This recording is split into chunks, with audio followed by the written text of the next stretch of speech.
अगर nucleus distort करता है, इलेक्ट्रॉन नहीं करता है, और अगर न्यूक्लियस नेगेटिव का हो जाएगा और पॉजिटिव उसका चक्कर लगाएगा तो नहीं लगा सकेगा, क्योंकि बाहर वाला फिर डिस्टॉर्ट करने लग जाएगा। तब ये या तो फाइनमैन का ये सिद्धांत गलत है, अथवा एंटी पार्टिकल की कोई दुनिया इस ब्रह्मांड में है और किसी ब्रह्मांड में, ये बात गलत है। और मेरा मत इसमें है कि एंटी पार्टिकल्स की भी कोई दुनिया है जहां सभी एंटी पार्टिकल्स हैं, ऐसा संभव नहीं है। एक ही पार्टिकल डिस्टॉर्ट होगा, वो कैसे होगा ये हमारा फाइनल भाष्य हो तो बताएंगे। अभी कुछ परिभाषा ऐसी, मर्त आप पूछेंगे मर्त क्या है, धनंजय प्राण क्या है, इसको मैं भूमिका में परिभाषित करूंगा। तो पहले प्रश्न का उत्तर जो हमने किया कि वैक्यूम एनर्जी का सोर्स क्या है और उससे वर्चुअल फोटॉन्स क्यों उत्पन्न होते हैं, इसका उत्तर नहीं है। दूसरा प्रश्न था कि वैक्यूम एनर्जी डार्क एनर्जी में क्या अंतर है और बैकग्राउंड रेडिएशन। कहीं कहीं मित्रा जी ने माना है कि वैक्यूम एनर्जी की जो नेट एनर्जी है वही डार्क एनर्जी है, पर कहीं कहीं अंतर हमने देखा है।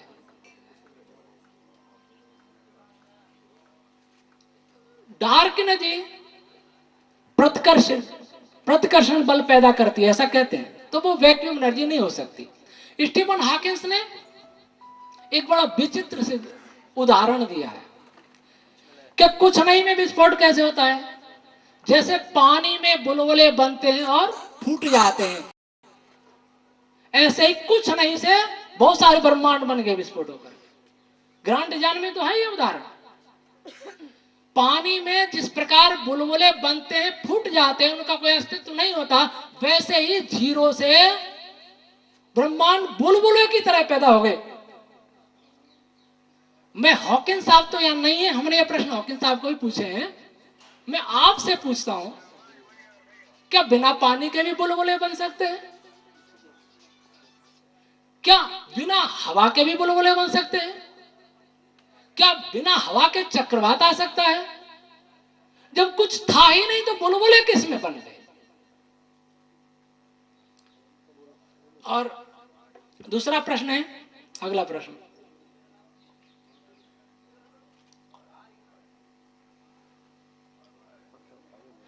डिस्कवरी ऑफ कॉस्मिक फ्रैक्टल्स, ये रूस का लेखक है यूरिच वेरिसेव और एक फिनलैंड का है। उन्होंने कहा है कि एक्सेलरेशन वैक्यूम एनर्जी के कारण हो रहा है, गैलेक्सियां फैल रही वैक्यूम एनर्जी के कारण। इसका अर्थ यह हुआ कि डार्क एनर्जी ही वैक्यूम एनर्जी है। इसका अर्थ यह भी हुआ कि डार्क एनर्जी वर्चुअल फोटॉन्स पैदा करती है। इसका मतलब ये हुआ कि डार्क एनर्जी वैक्यूम एनर्जी दोनों एक हैं, तो फिर दो नाम कैसे? फिर ये भी कहते हैं डार्क एनर्जी क्या, हम नहीं जानते। The origin of the future में जॉन ग्रिवेन लिखते हैं, वो तो मैंने बता दिया कि स्पेस आकाश ही फैलता है,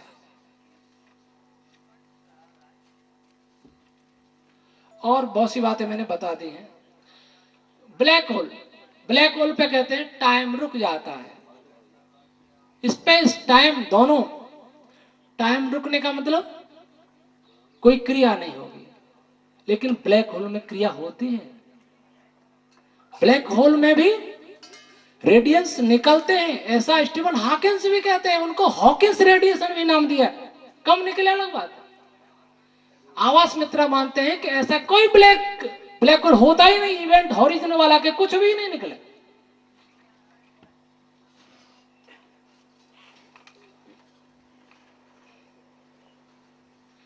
अब कुछ लोग मानते हैं बिग बैंग का साइकिल चलता है, पहले विस्फोट हुआ, सब दूर फैल गया, डार्क एनर्जी बढ़ रही थी, गुरुत्वाकर्षण बल कम हो रहा था, फिर क्या होगा, कुछ समय बाद गुरुत्वाकर्षण बढ़ेगा और डार्क एनर्जी कम होती जाएगी, तो सब इकट्ठा हो जाएगा, सब जीरो में समा जाएगा, फिर डार्क एनर्जी बढ़ेगी, फिर विस्फोट हो जाएगा, फिर बढ़ता जाएगा, और फिर गुरुत्वाकर्षण बल बढ़ेगा, डार्क एनर्जी कमजोर हो जाएगी, लेकिन ये चक्र चलता रहेगा। जब उनसे पूछा कि ऐसा क्यों होता है, जब ग्रेविटेशन फोर्स प्रबल था तो डार्क एनर्जी क्यों बढ़ी, और डार्क एनर्जी बढ़ गई तो फिर घटी क्यों, फिर ग्रेविटेशन फोर्स किसने बढ़ा दिया? मित्रा साहब का कमेंट था कि इन प्रश्नों का उत्तर साइंस नहीं दे सकता, नहीं है उसके पास। मित्रा साहब के इस पर भी कमेंट है। मैं बिग बैंग की बात कर रहा हूं। तो बिग बैंग थ्योरी किसी भी प्रकार वैज्ञानिक नहीं है। किसी भी प्रयोग के पीछे कोई हमें दिखाई दे जाए, देख ऑब्जर्वेशन के पीछे क्या रहस्य है, ये समझना भी बहुत आवश्यक है। एक बहुत प्रचलित, बहुत सर्वज्ञात एक सिद्धांत आकर्षण का है, गुरुत्वाकर्षण का।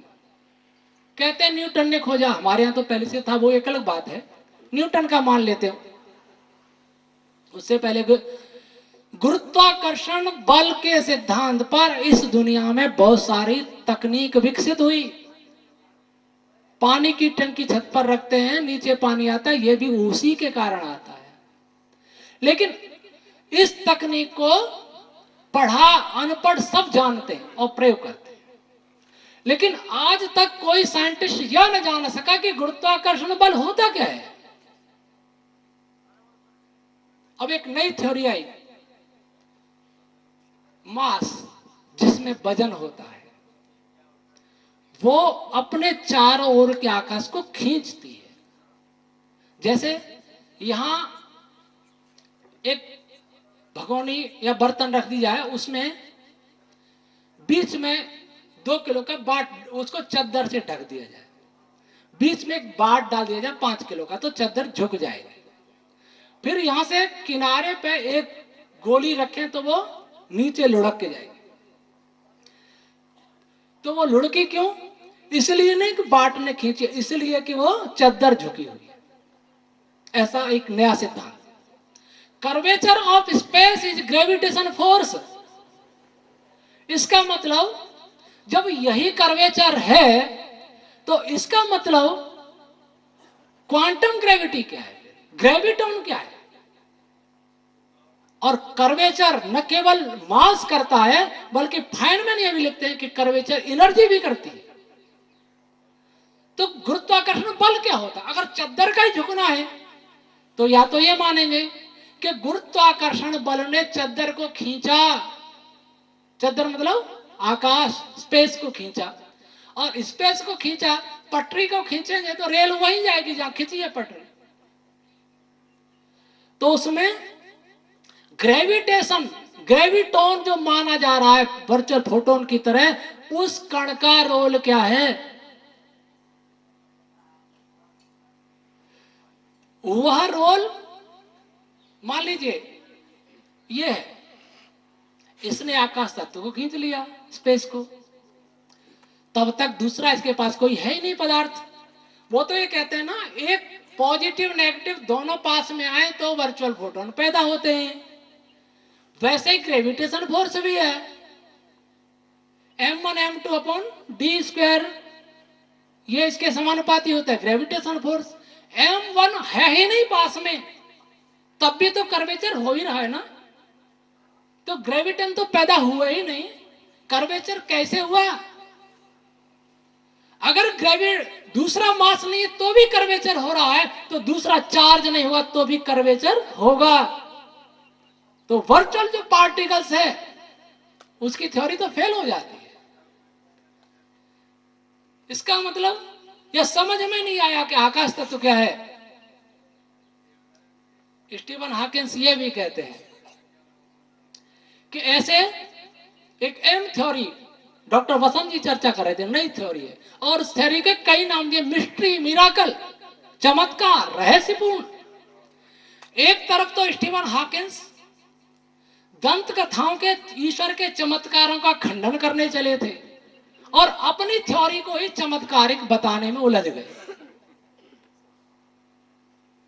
ईश्वर के चमत्कारों का खंडन करते करते हॉकिंस साहब अपने चमत्कार बताने लग गए कि एक ऐसी भी थ्योरी है जो चमत्कार पूर्ण है, रहस्यपूर्ण है। जब आप चमत्कार को मानते नहीं हो तो ऐसी थ्योरी क्यों बता रहे?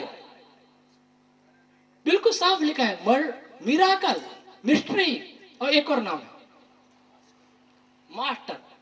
सबकी चाबी इसके पास है। सारे ब्रह्मांड की सभी समस्याएं इससे सुलझ जाती हैं। और फिर ये भी कहते हैं कि सभी समस्याएं नहीं सुलझती। इतना विरोध है उस पुस्तक में। और कहते हैं कि ये एम थ्योरी क्या कहती है, ऐसे ब्रह्मांड है ना, ऐसे ब्रह्मांड कितने हैं? 10 की घात 500। इतनी बड़ी संख्या तो फिजिक्स में मैंने तो नहीं पढ़ी, 10 की घात 500। अब इस ब्रह्मांड का आकार तो आप सब जानते हैं, लेकिन सब नहीं जानते। ब्रह्मांड का जो त्रिज्या है 10 की घात 26 मीटर है। एक के आगे 26 शून्य लगा दो, इतने मीटर है पूरा ब्रह्मांड की त्रिज्या। और एक गैलेक्सी और दूसरी गैलेक्सी के बीच में भी बहुत गर्म हाइड्रोजन भरी हुई है, कई प्रकाश वर्ष, शायद 30 प्रकाश वर्ष, दो गैलेक्सी के बीच में। तो ब्रह्मांडों के बीच में भी दूरी होगी।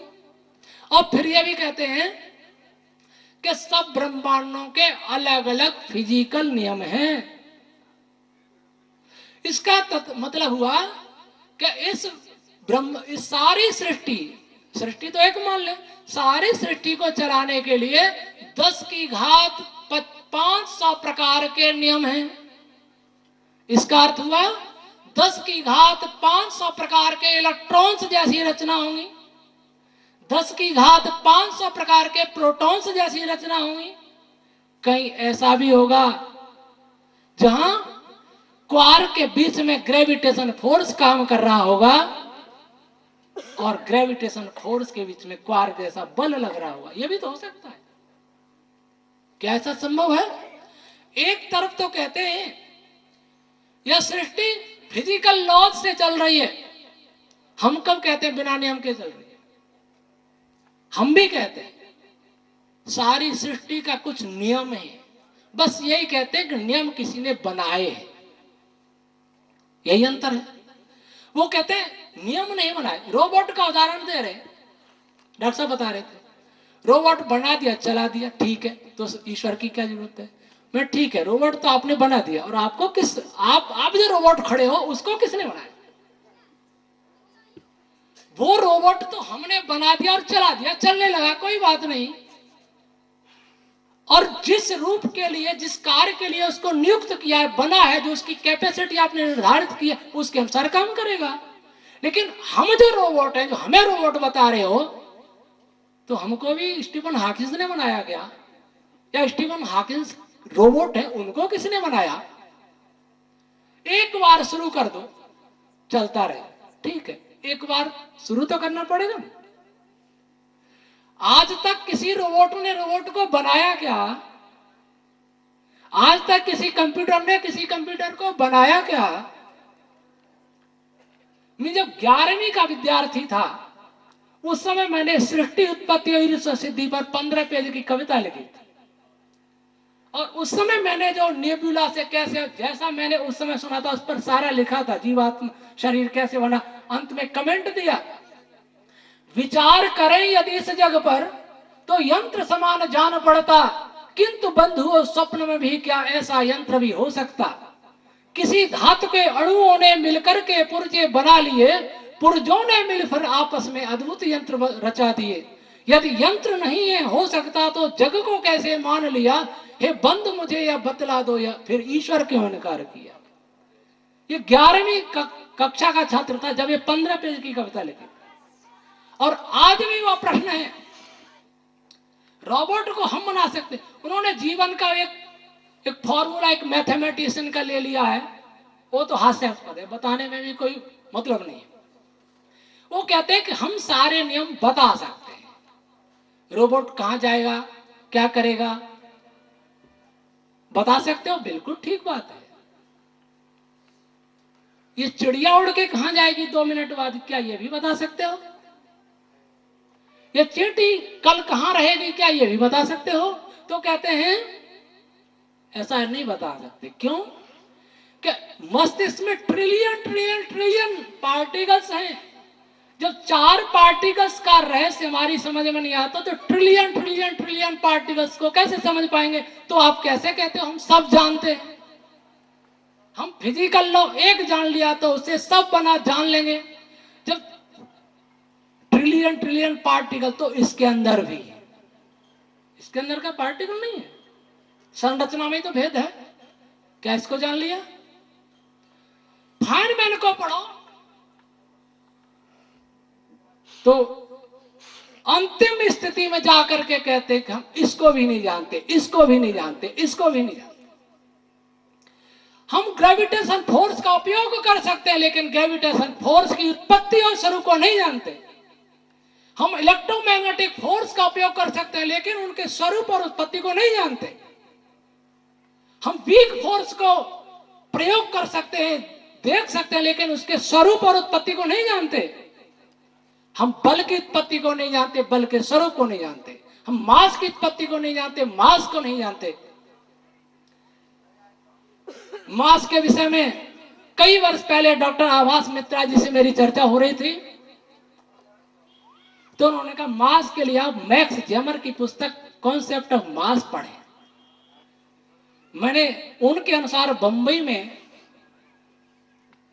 छत्रपति शिवाजी टर्मिनस के पास शायद पुस्तकें हैं, शायद मैं वहीं गया था, सब दुकानें में मुझे नहीं मिला।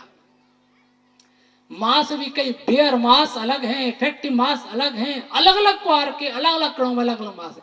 आज तक मास भी समझा नहीं गया। जिसको हम नहीं समझ पाते उसको कोई समझता है, वह ईश्वर है। जिसको हम नहीं बना सकते उसे जो बनाता है वह ईश्वर है। जिसको हम नहीं जानते उसको वह जानता है, वह ईश्वर है। जिसको हम नहीं कर सकते उसको जो कर सकता है वह ईश्वर है। जहां हम नहीं पहुंच सकते वहां जो पहुंचता है वह ईश्वर है। अब मैं कुछ आगे साइंस की कमी तो बहुत निकालने पर समय ऐसे ही निकलेगा। अब हम आगे बढ़ते हैं। मैं ये नहीं कह रहा साइंस ने कुछ नहीं किया, मैं कह रहा हूं साइंस ने बहुत किया। धर्माचारी कुछ नहीं कर रहे वर्तमान में। दर्शन या सभी विषयों में कुछ साइंटिस्ट बहुत परिश्रम करता है, साइंटिस्ट ईमानदार होता है, गलती को स्वीकार करता है, हम नहीं करते। लेकिन किसी भी साइंटिस्ट को यह कहने का अधिकार नहीं है कि मैं सब जानता हूं। हम ये तो कह सकते हैं कि हम नहीं जानते विस्फोट क्यों हुआ, लेकिन हमें यह कहने का अधिकार नहीं है पूछो ही मत विस्फोट क्यों हुआ। हम ये तो कह सकते हैं कि हम नहीं जानते कि विस्फोट से पहले क्या था, लेकिन हमें यह कहने का अधिकार नहीं है कि विस्फोट से पहले क्या था। मत पूछो क्योंकि उस समय स्पेस टाइम ही नहीं था। यह केवल दादागिरी है। अब हम संसार पर विचार करते हैं, बहुत लंबा साइंस पर बोल सकते हैं, लेकिन मैं समझता हूं इसी से थक गए होंगे। अब ईश्वर सिद्धि में थोड़ा थोड़ा आगे बढ़ते हैं, ठीक है कि नहीं? थक गए होंगे कठिन चीजों को सुन के। हम व्यवहार में देखते हैं तो हर कार्य का कोई न कोई कर्ता दिखाई देता है, और कुछ कार्य ऐसे होते हैं जिनका कर्ता हमें दिखाई नहीं दे रहा होता है। नहीं दे रहा होता है वहां फिर हम अंदाज लगाते हैं, अनुमान लगाते हैं, तर्क करते हैं। और देखने की सामर्थ्य अलग अलग व्यक्ति की, अलग अलग प्राणी की अलग अलग होती है। कोई भी मनुष्य जो पागल नहीं है वो यह कह सकता है कि बिना किसी के बनाए भोजन नहीं बन सकता, बिना किसी के दरिया बिछाए दरिया नहीं बिछ सकती, बिना किसी के बनाए कोई यंत्र नहीं बन सकता। लेकिन क्या एक भैंस ऐसा कह सकती है? कि बिना चारा उगाए मेरे लिए चारा नहीं आ सकता।